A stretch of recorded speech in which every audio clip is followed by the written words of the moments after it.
congratulations to that. And also, you've pledged to pay a dividend in the fourth quarter. How optimistic are you about the next 12 months?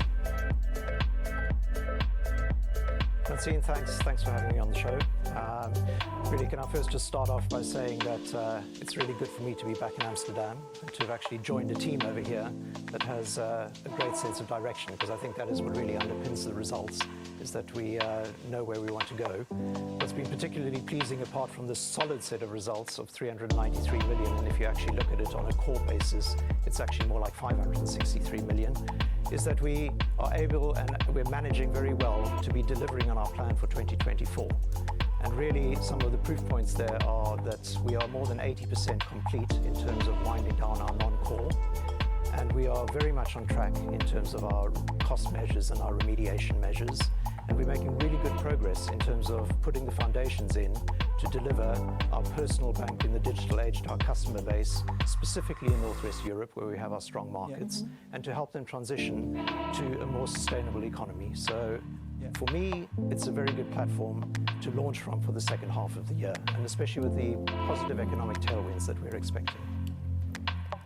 Good morning, Lars. You've released some credit provisions. I'm just curious about how your outlook for that is in the context of the flare-up of the Delta variant. Are you not worried that this is again going to affect the European economy and some of your clients, or do you think we're past the worst of it, or do you think that your release of credit provisions has been quite conservative?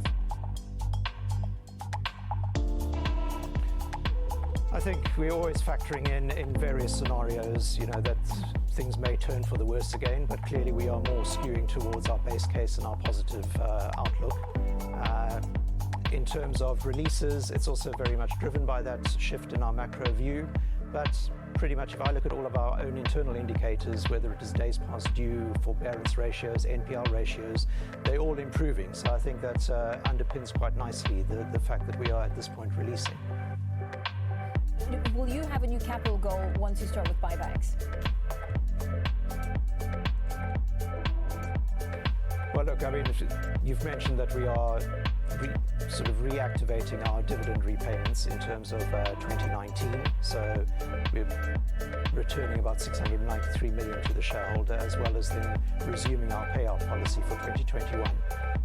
Here, when it comes to buybacks, I think we have to stay a bit consistent with our own view, which was we want to really see the full year result before we come back and do our recalibration and then talk a bit further on share buybacks.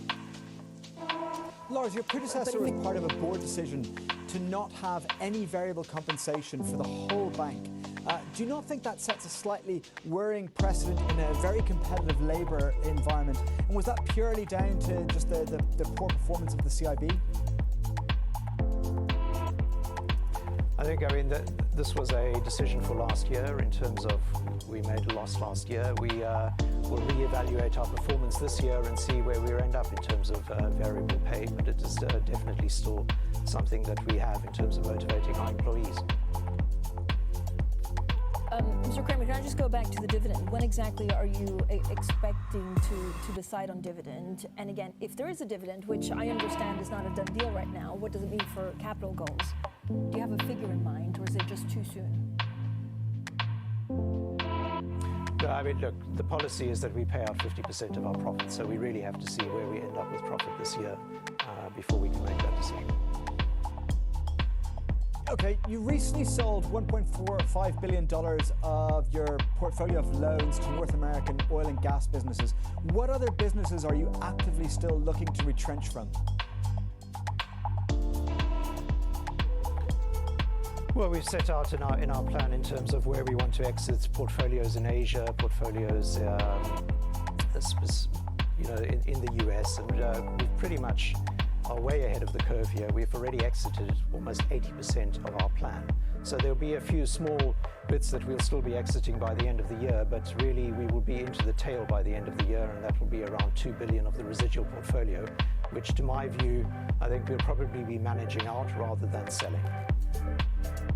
When are you expecting interest rates to rise overall, given where the economy is right now?